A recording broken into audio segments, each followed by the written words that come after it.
Hi, I'm Becca and welcome to my channel. Today I'm going to do an overview of quilling supplies and tools and things, what you can use if you're thinking of starting up this as a hobby, or if you just want to see how each of the tools worked.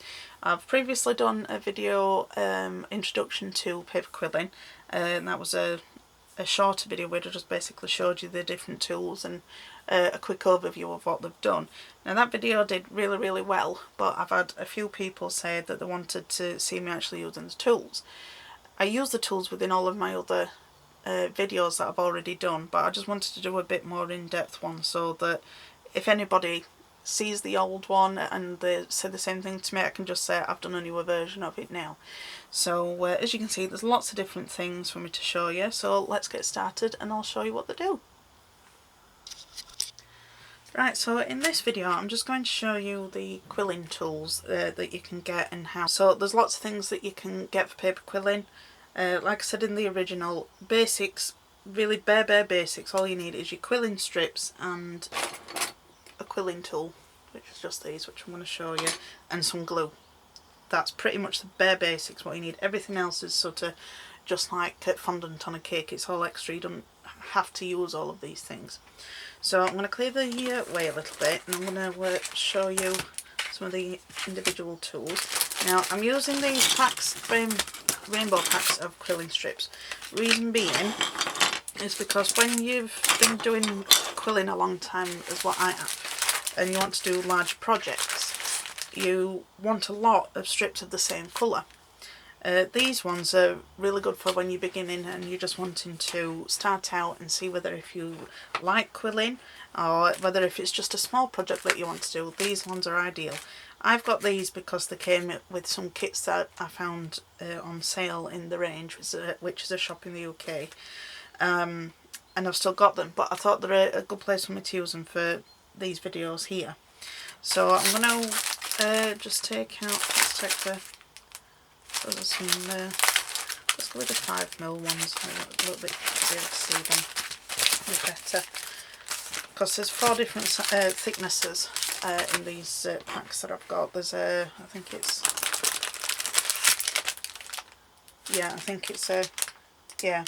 there's 10mm 5, 3 and 2mm ones. And different companies do different lengths, thicknesses, type of paper that they put in them. So just check out whatever it says on any listing if you're buying them online. But these, when they come out with the packet, they're all attached like this. Now this is ideal so they don't go flying about everywhere. But as soon as you start taking some out of it, they'll spread out.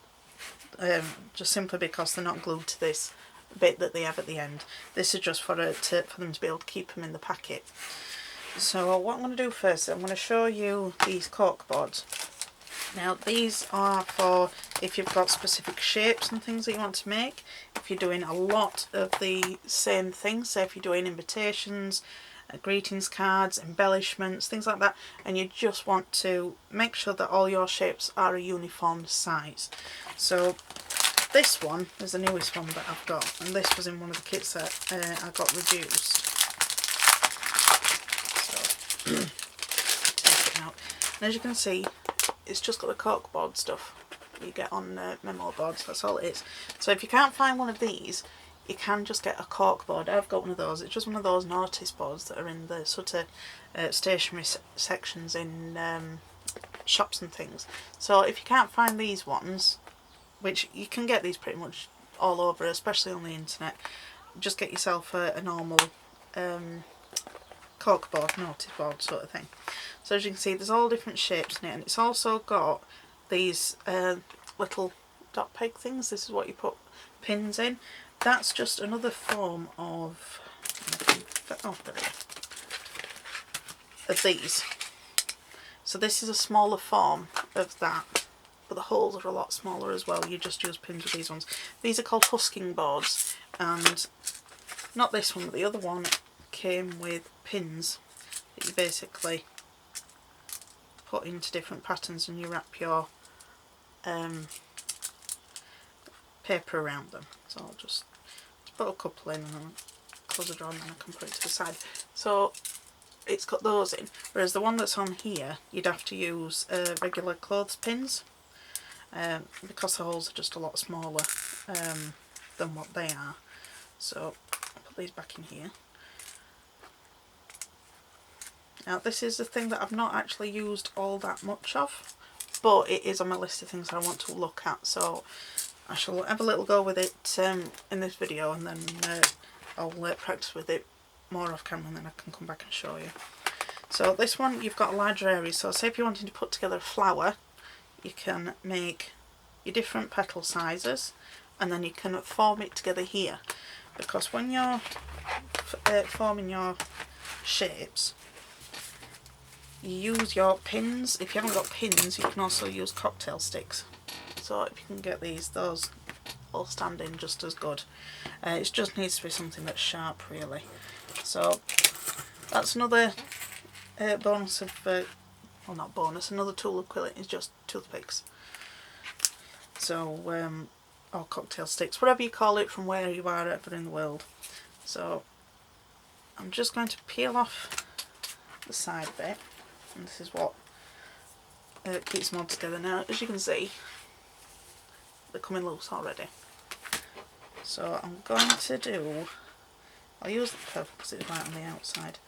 Plus purple's my favourite colour, as you've probably gathered and I've said in lots of other videos.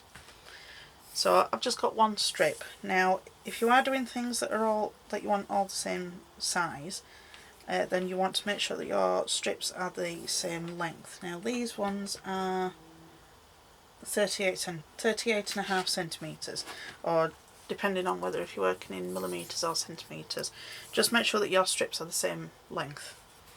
So, and then all you need then is your quilling tool, and I have a favourite one of mine, and I mentioned this in the original video. Oh, wrong way, there we go. And I like this one simply because when I'm turning I can press it against my hand and it helps to keep me steady, because my hands have got a tendency to twitch when I don't want them to. So if I can keep more control of that, it just helps me a little bit. And also if you're doing larger size coils, which I'll show you, this is another tool that you can have, and this is called a I think it's a quilling buddy, or curling coach it says on this one. This just helps you make your bigger circles, and then you put your quilling tool through it there. So you can have a good spin with that one. But yeah, that's for when you don't want to do larger ones, and that's also got some different size circles, so if you wanted to do uniform ones on that. So make sure you've got your glue ready. So you can, I use either PVA or I use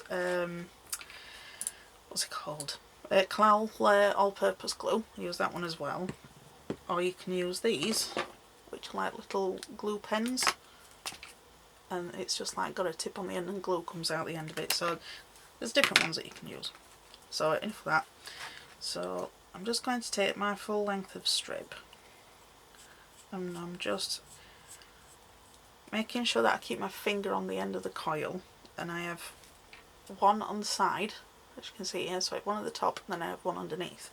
This way it keeps it from coming off the quilling tool and it keeps it tight.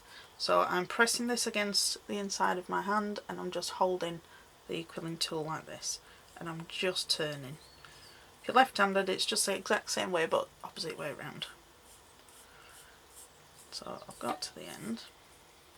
So when you got to the end, just make sure you're holding it so it don't come uncurled before you want it to, and then just push it off. I just push it off my finger. Now we're wanting to make, I'm going to make a flower, so they all want to be the same sort of size. So I'll go with it, because one way that you can do it is you can start out and make them into circles, or you can go straight in and make your petals. So you want to take your coil that you've just made, and let's go with this one, and then I'll just push it into there and I'll just hold it and let it uncurl. Okay, so as you can see that's quite a full coil. That's It's going to get a little bit blurry. I apologise, I'm just trying to make sure it's focused. There we go. So then you just want to take a pin or a cocktail stick, whatever your preferred tool is, or some of the quilling tools actually come with this long pointy bit on the other side, so you could use that as well just to tease them out. Now just keep an eye on where the strip finishes, because that's where we're going to be gluing. I like to try and have that, when I'm doing a teardrop, I like to have it so that it's down in the point, so it just makes it a little more secure, because I know that it's going to stick to the other petals. So it's just a case of pulling it around until you've got it how you want. Okay? And then if you've got in the position that you want, and then I'm just going to take my PVA, and these nozzles are really good because it only puts out a little bit of glue. If you haven't got one of these, just have a little plate or something at the side with glue on, and you can just use your cocktail stick or a pin just to pick up a little bit of glue. So I'm just pushing this to the side of where the strip finishes. I don't want it to come out. It's been a while since I've used this one, so of course it has to play up when I'm on camera. Oh, you don't want to come out, do you? Get this one instead.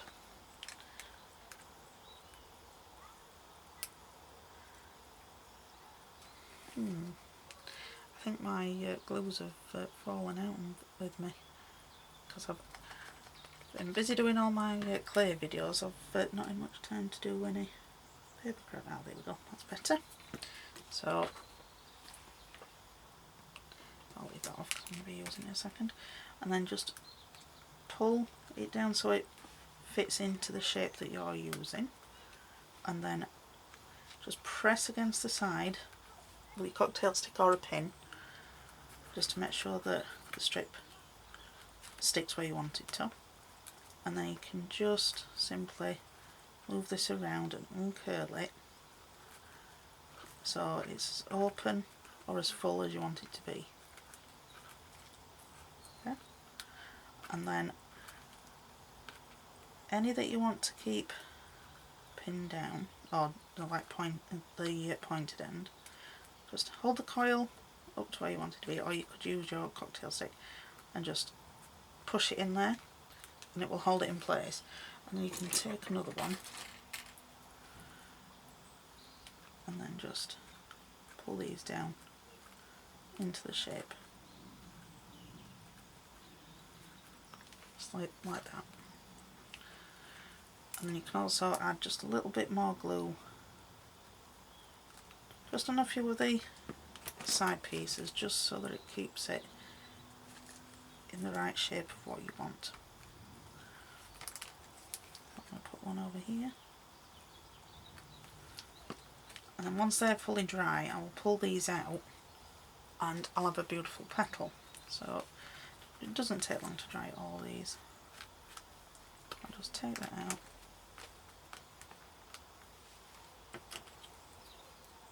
And if you're struggling picking it up, just use your cocktail stick.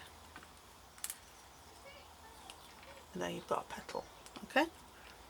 So I'm going to make a few more of these. I think I'll probably make a 6-petal flower. So I'm not going to talk through it this time. I'll speed it up so you can see what I'm doing, so you're not missing it. And then I'll come back and show you how I'm going to put it together.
6 teardrops made, and now I'm going to put them together. So because I'm doing 6, so it's going to be 3 on each side technically. So you just want to, you can use, if you've got a piece like this on your board, this is what it's for. It's just for you forming things together. So just pop a little bit of glue where the petals are going to meet, and then if you're wanting to use your pins or your cocktail sticks, just keep your top of your petal in place with a pin or cocktail stick, and then you can also put them so that it keeps them right together in the centre. Now you don't need to do this, this is just for if you want to be able to just leave it and not worry about it. It's, you know, just going to dry on its own. And then you just need to put the other ones around, so 3 together will make 1/2 of the flower.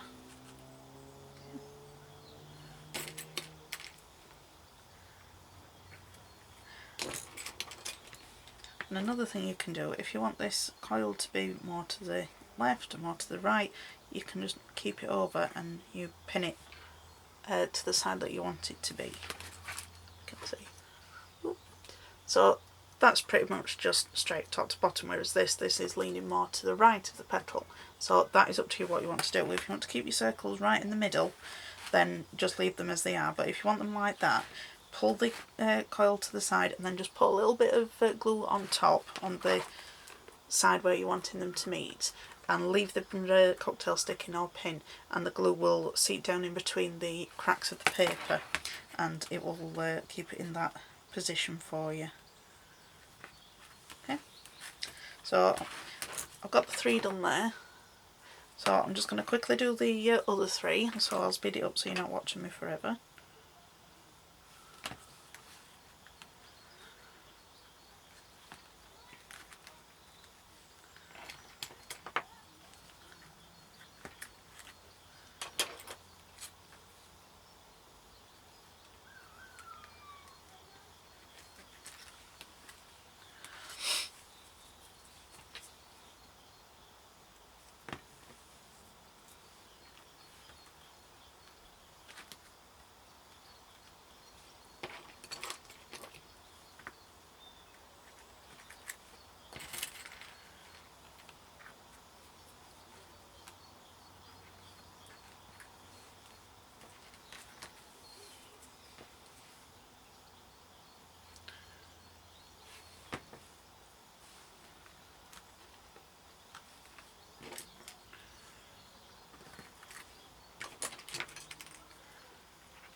Right, okay, so I've got that flower all pinned and in shape and just drying, so lift it up so you can have a better look. So it's got lots of cocktail sticks in at the moment, and I can leave that to dry on its own. You can make lots of other different shapes. You could also use these teardrops to make some heart shapes, so if you want, instead of just having the heart as a solid heart, you could have it in 2 different colours, or just have a coil of multicoloured strips and then shape it to the heart. So I'm going to leave that in there for now, just to make sure that it's dry, and I'll show you how to take it off in a moment.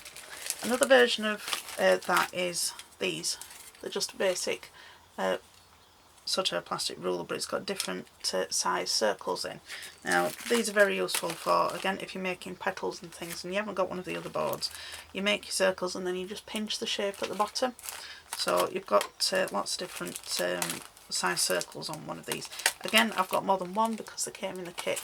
I landed on a bargain and I got all those quilling strips and, you know, all the boards, so I've got spares for if I want to quill them with my kids. So that's just another version of that.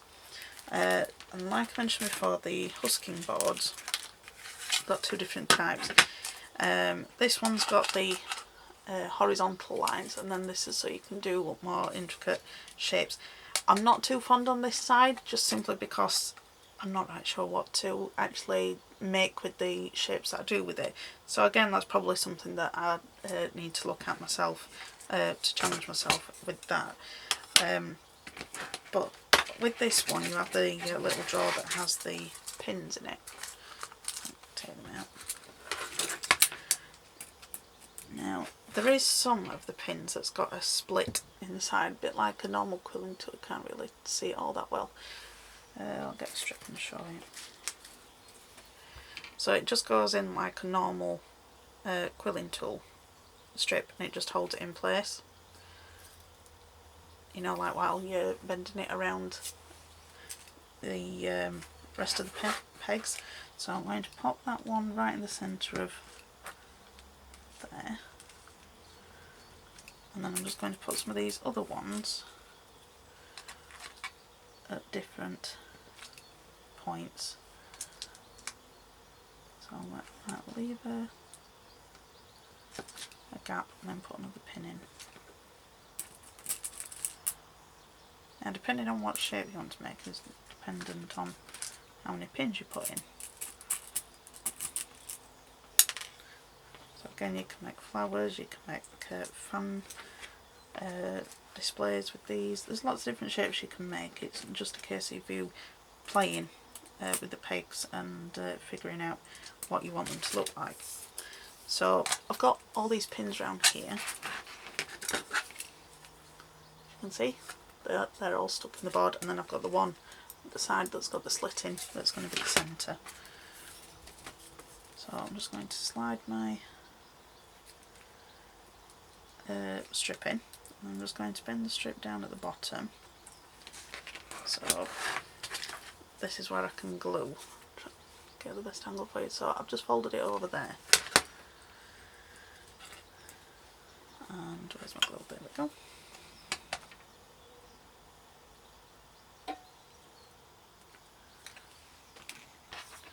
Then I'm going to just pull it around that pin and just press it there. Now, if you've got some tweezers, those would be good for nipping them together. Like this. Just to make sure that it's stuck. And then I'm just going to wrap them around the rest of the pins. In fact, I've got the other way around. So you need to make sure so that you're wrapping the strip around the right way so that you can bring it back to the bottom. And then you just pop a little bit more glue on there. And that's basically what you do as you're going around. So now I've brought it back round, so I've got it here. I'm just going to wrap it around the opposite side and come through the peg. And then I've come down across to the other side. And again, wrap it around that one. This is not the only way to do this, it's just how I'm doing this one. So I've wound it all the way up to the top, as you can see. And then I'm going to go around the outside with this. So where the strip meets the other ones, you want to just pop a little bit of glue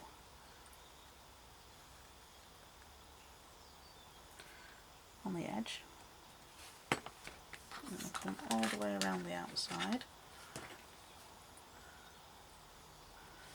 and then I'm just tapping it with a little bit more glue.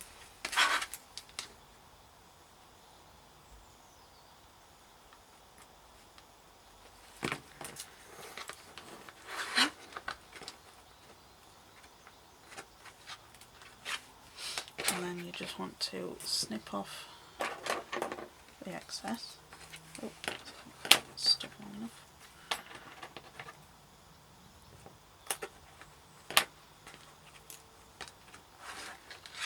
Okay, and then what you can do then is just pull out the pins.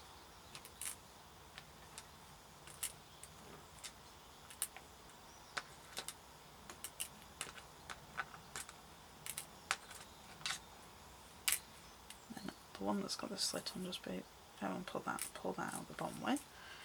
So you've got your shape there, so you can then manipulate it into different shapes. So you could have it going like this, or you could just keep it in the way that it was, and that's sort of more like a, I wouldn't know what shape that one's got. Sort of like a bit of like a semicircle. But there's different ways that you can do this. Again, it's not one of my favourite quilling tools. I find I can get good results without having to use this board. So this is sort of one of those tools that if you've got it, great. If you get given one, fine. But it's not one that I would say is a necessary tool, because like I say, if you can just do it just with your cork board and just working out your pins where you want them to go, because you can do this similar sort of technique with a quilling comb, and you just wrap it around these pins and then you pull it off and fold them into the shape that you want. So this is probably one of the tools that I'd say you really don't need. But again, if you like that sort of thing and you like, you know, the precision of it, then maybe that's the tool for you. Out of all my tools, main one to get that sort of technique is my quilling comb. So that's another one of the tools that I've used. So if you can't get hold of these ones, you can also get one of these combs, which is just a regular, I think they're called Afro combs or something like that. You know, the ones, you know, for thicker hair. This I got from the pound shop. It's not got the pins as close together as what this one has, but it does the same thing. Or just a regular comb. That's all you need. The idea is that you've just got these different strips for you to be able to wrap around them. So take another strip, and when I'm starting out with this, I just like to fold a little bit over, because that's going to be the first place that we're going to stick. And then I'm just going to wrap it around some of the teeth. Now this one's got numbers down the side, so again, if you're wanting to keep everything exactly the same, then just remember what numbers you've started out with. A little bit of glue there. Then I'm going to bring this strip round here, just slot it in, and then just bend that up, and then just hold it in place so it sticks. So as you can see there, I've got it wrapped around those two prongs. And then the idea is that you just go from up to the next prong on the comb, wrap around, and then just keep popping a little bit of glue where it meets as you're coming around. It's harder to do it up in the air trying to get it on so that you can see on camera. So I've come around the next side and I'm bending it around. Again, you can use these to make flowers, just embellishments for different things. So just think of what, anything that you can really decorate, or like greetings cards and things like that. I like these because it gives a more intricate look, because people wonder how you've managed to get paper into that shape, and all you really needed to use is a comb. You know, so this is probably one of the cheaper tools that you can use as well.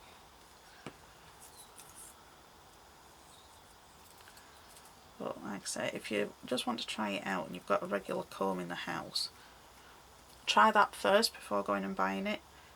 Just simply because to see whether if you like that technique. So I'm just going to keep going round.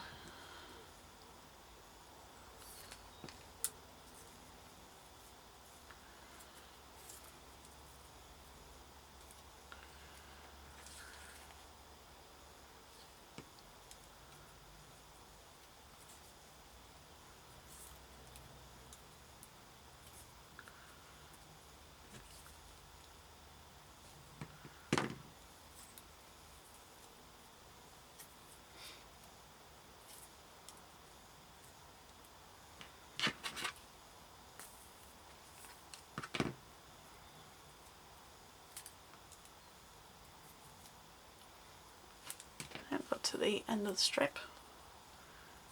I'm just going to put more glue right at the end.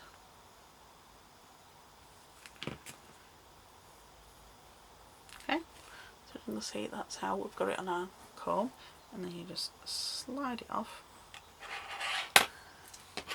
and then you're left with a piece that looks like this. And then you can bend this round other petals, sort of like round the teardrops that we've done. You can do it in a different colour and bend it round the top, or you could fill a space in with just these, and if you want to build that up, and you can make different shapes filled in with them. So a bit like the peacock video that I made way before I was doing proper tutorials, and you just need to fill a space. It's just a different pattern that you can use to fill that space, and you can use it on its own, so you can just bend them round and just get them in the shape that you want them to go, and just keep them like this. So there's lots of different ways that you can manipulate these to fill in different patterns. So it's just a case of deciding what you want it to look like, and how you want it to fill in whatever space it is that you're using. So I'm going to take this back out now so you can see me lift it off.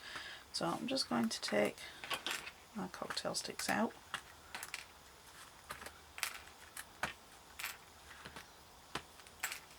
and then you can lift it up.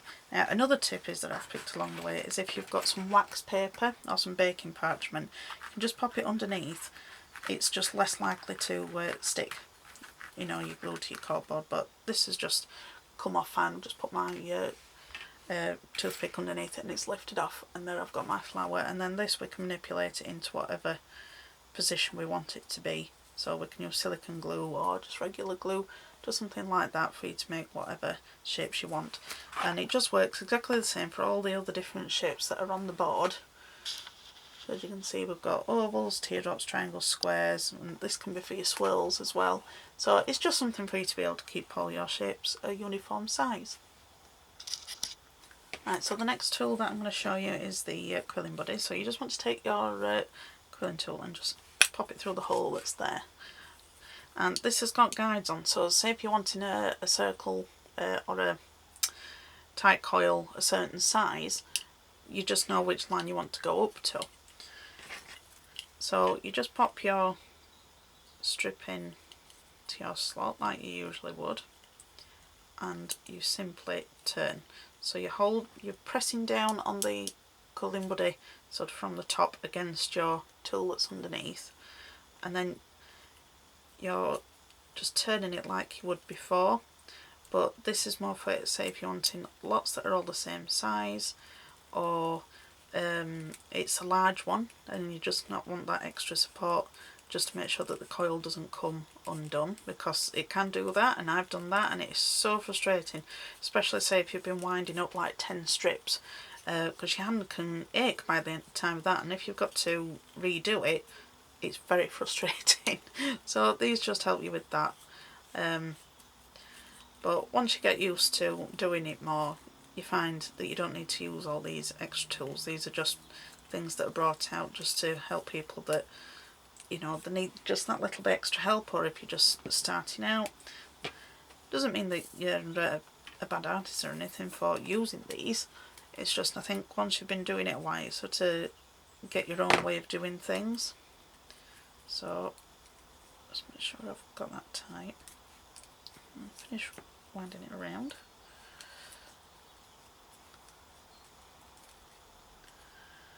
There we go. And then all you do is just keep your coil on, pull your quilling tool out, and then you've got your coil, and that's it. So if you want them to be bigger, you just stick your strips all together just by gluing them end to end, and then you just basically wind them round, and that's what this is for.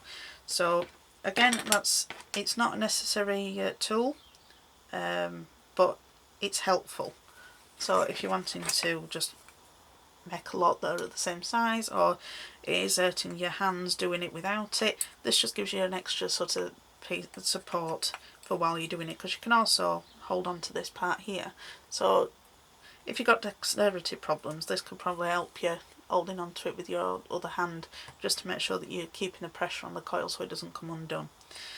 So, right, and the next one I'm going to show you is the Border Buddy. Now this one I really do like. So this one's good for if you're wanting to make outline shapes for you to fill in with other different things. Now this is the handle, but I can use this as different sizes and different shapes as well. Plus there's other shapes that you can get of these. I've not got the rest of them. I've just got these three, which is a triangle, square and a circle. So you can manipulate those into lots of different other sizes. As you can see, I've numbered the different layers. So again, if you're making a lot of different things and you want to remember what size you're using of a particular thing, then you know which run that you're going to be using. So I'll do a square. So because that's a purple tool, we'll go with a different colour so you can see a little bit better. So I'm just taking it off at the other end.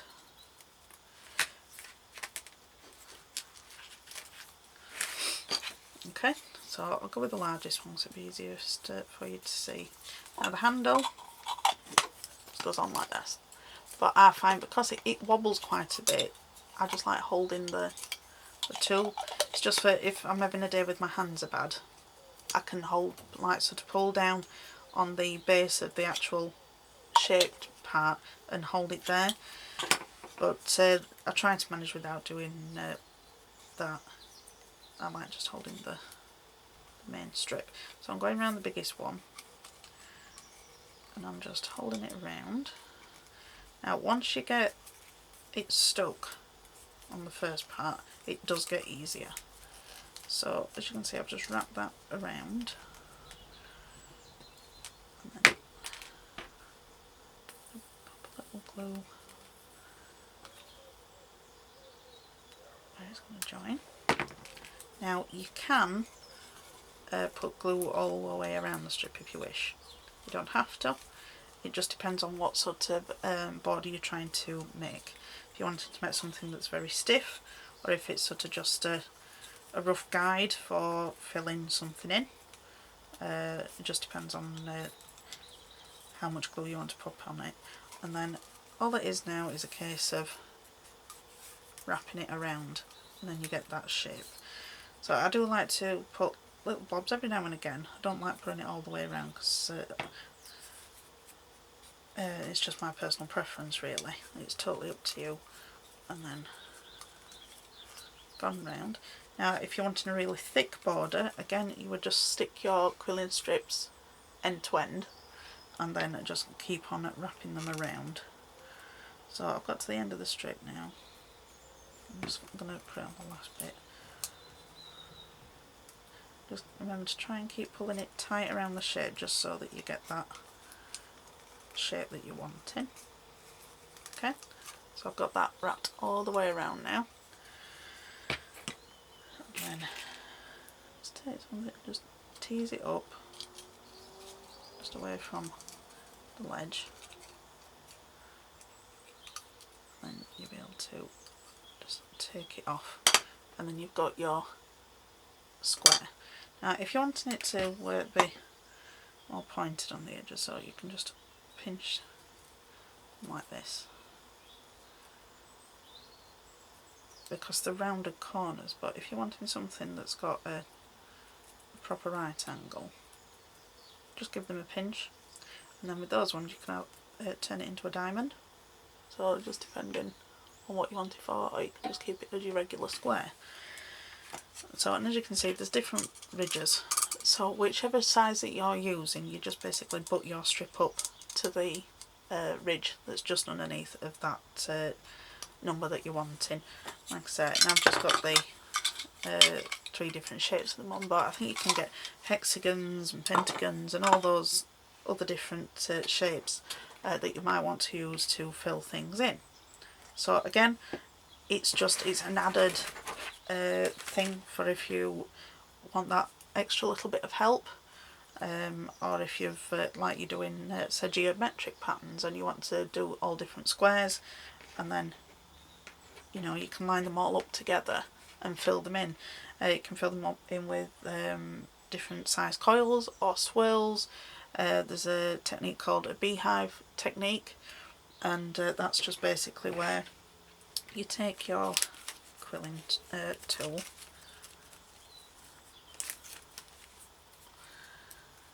and then you just put your slot in and then just roll it up a little bit.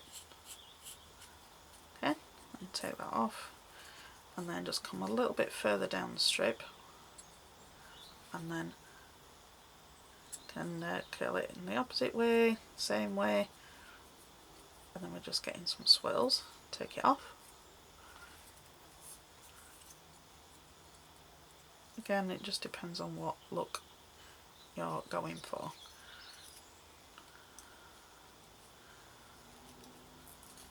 And then you just keep on doing this until you get to the end of your strip. Obviously, if you're doing a smaller shape that you're filling in, you don't need to use the full length of a strip. I'm just doing it because I've got it here, I'm not going to be using it for anything else. And then you basically, you put glue around on the inside of the shape that you've created.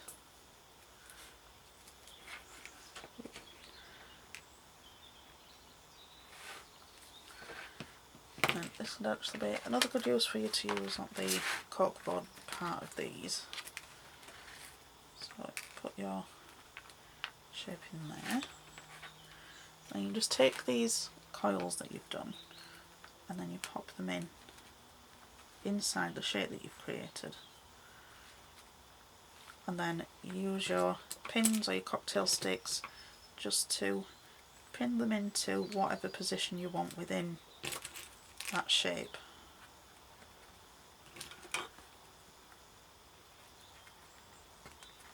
Okay, and that's all you do, and then you'd keep filling it in, you know, just till you've got it to how you want it to be. There we go.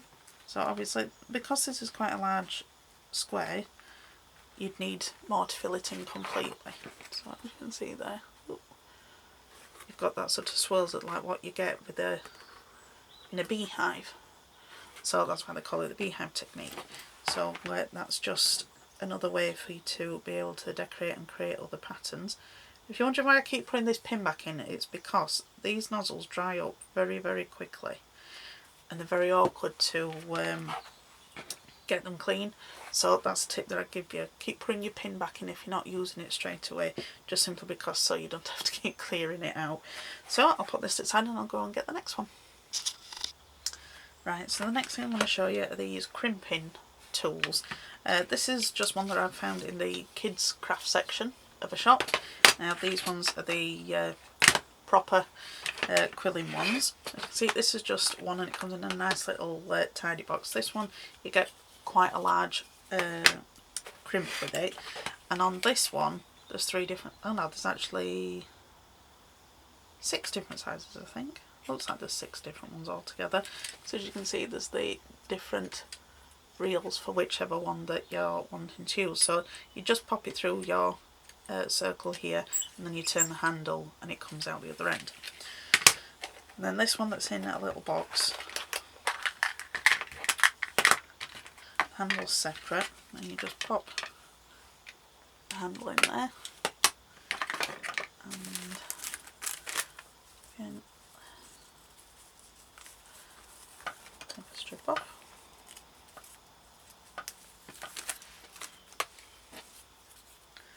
And then just pop it in between the cogs and turn.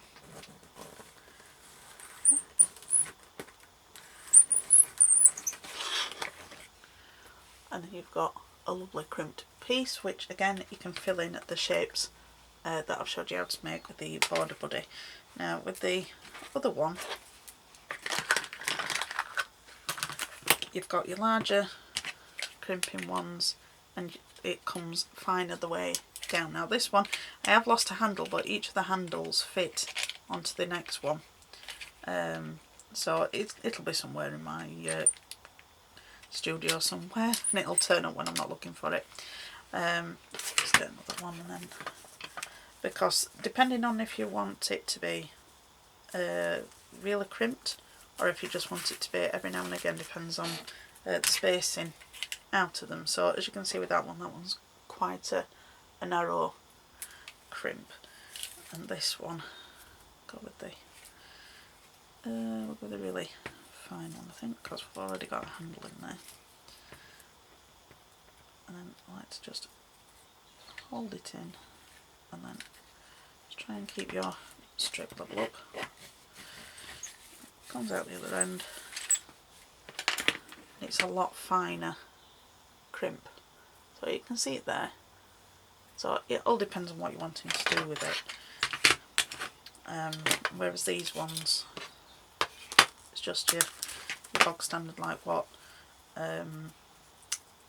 kids use within schools. I remember using these in school. Whether if they've stopped using them now, I don't know. I think I might have passed my era with them all in, but they might do. And this one's just like turning a key. But I find this one a little bit more awkward because you've got the whole square to wrestle with. But once you've got it going in, and then just keep turning it until you've got to the other end. There we go. So that's that. So those are crimpers. And then probably the last tool, oh no, sorry, I'll go through the different types of quilling, you know, the actual tools, is this. And this is to create fringing. I would say, if you like your gadgets, this is something to get, but you can get just as good of effect just with a pair of scissors. That's it. So this one I probably say won't waste your money, because you put your strips through. These are for more your wider strips, I think. I think I tried it when I first got it, and I thought, oh, what's point in that? I can do that with scissors. But like I say, if you have dexterity problems and you want something to just help you, then you know, maybe this is something for you. From what I remember, you loosen off your coil, and then there's like a sort of slot that comes under there, and then you just put your strip through there, and then you pull this one out. So as you can see, it's a little bit fiddly, and then I'm trying to get it so that you can see what I'm doing. And then I think you push that one in there, and it's supposed to come out the other end. But like I say, it's very fiddly, and it's a tool that I really wouldn't say that's a necessity. And this little bit that's down here is the part it's hard for you to get the strip through. If there's a way of getting it through easier than this, I don't know. But once you get it through, the idea is, let's try feeding it through the other way.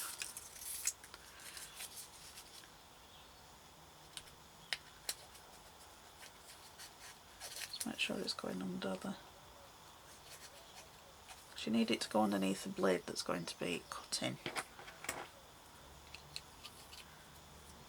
So, but by the time that I've done with this, I could have just cut it with some scissors.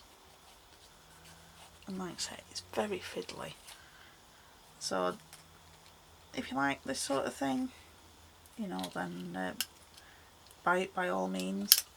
It's not something that I would say is a necessity, because it's hard to get it through there. So this is just one that's just collecting dust in my studio. So, but basically all that does is this.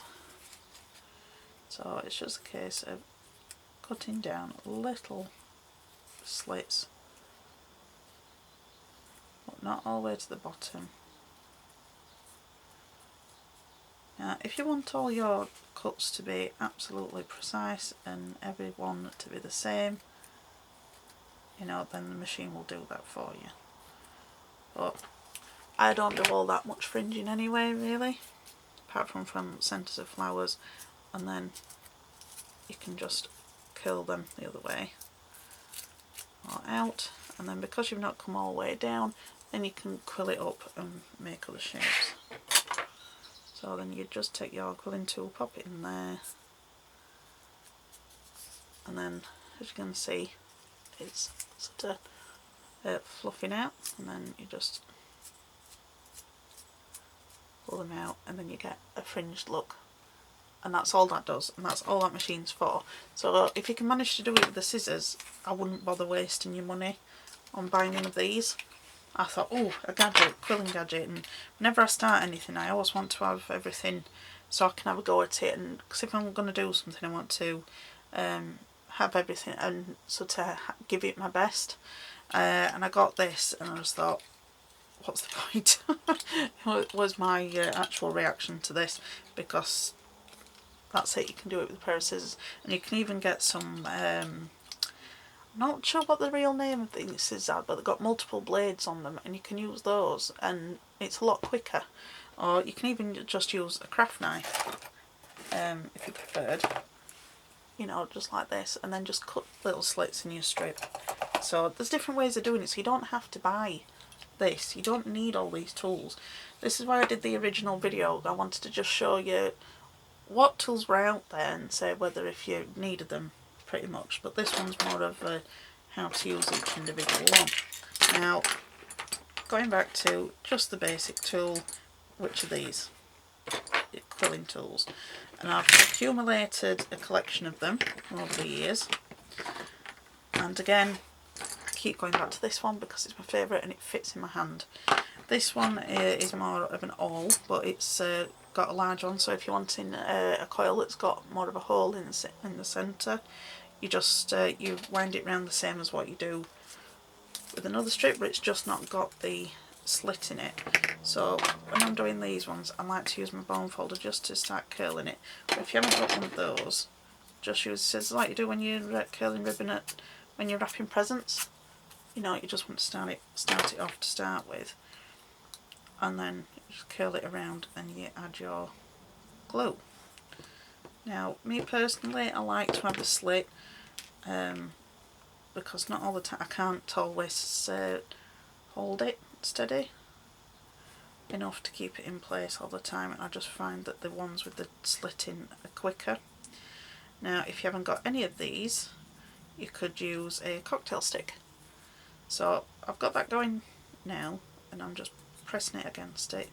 So with these ones, you can't really turn this, you've got to physically turn the paper itself, so it just takes me a little bit longer. So that's the reason why I don't use these tools in my demonstrations, just because I prefer the other ones. So let's pop that back.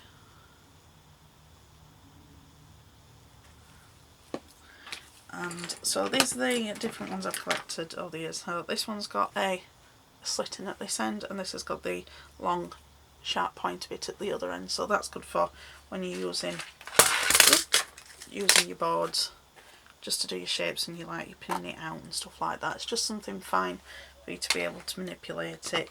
And then this is a smaller version of the awl, so as you can see there's different thicknesses that you can get. I think this might have actually been a leather one that I got, and I've just decorated it because I like my things to be decorated if I can. And this one was a Crafter's Companion one, and the slit's quite wide on this one, and I found it a little bit more difficult. But if you can't get your paper in between the prongs when you first get them, just get a pin or just a pair of scissors or something and just push down in between the slit a little bit, and it just spaces them out. But I find with these ones that have got the longer, you know, like it's got this part here, I can't twist it the same because my hands are not in the same position and there's more room for it to be able to slip. So that's just why I prefer the smaller ones. Now it's up to you, just test different ones if you get them in different kits and things. Now this one is a battery powered one, and this is for if you're doing longer ones and then you just don't want to do all the twisting yourself, and it's just basically that. So I'm kind of stuck that one. Let's get a different one.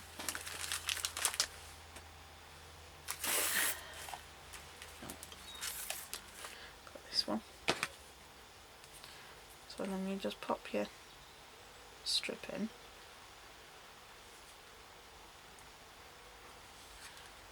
And then press your button.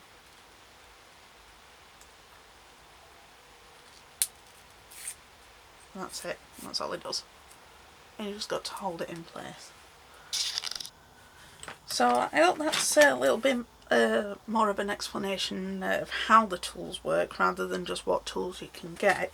If you want to see me using these tools, just check out all my quilling tutorials, because I use all of them in different parts of them. So for me to repeat myself, it's a bit silly me just going over it when I've already got them in videos that are live as they are now. So I hope it's helped you decide on which ones you may want to invest in, or whether if you just want to go for the the bare minimum of tools just to start out with, because you don't have to get all this stuff to create nice pieces of artwork. It just depends on the level of things that you want to do with it, and then just build up your supplies as you go along. You don't need to buy all these all in one go. I didn't, because when I first started out I just had my quilling strips and my trusting quilling tool. That's probably why, because this was the first one that I ever bought, and then I watched tons of videos, and then eventually I just moved on to using these, and then I got them and thought, right, well, I've got used to them, I'm going to move on to the next one, and different things like that. So it's just a thing of just playing around with them. So I can't tell you whether if it's definitely a thing for you to buy, apart from just giving you my personal opinion on it. So I hope that's been helpful, and if you've liked the video, if you could give me a thumbs up, that'd be appreciated. And if you're not subscribed, if you consider subscribing, that would be appreciated too. So thanks for watching, and I'll see you next time. Bye.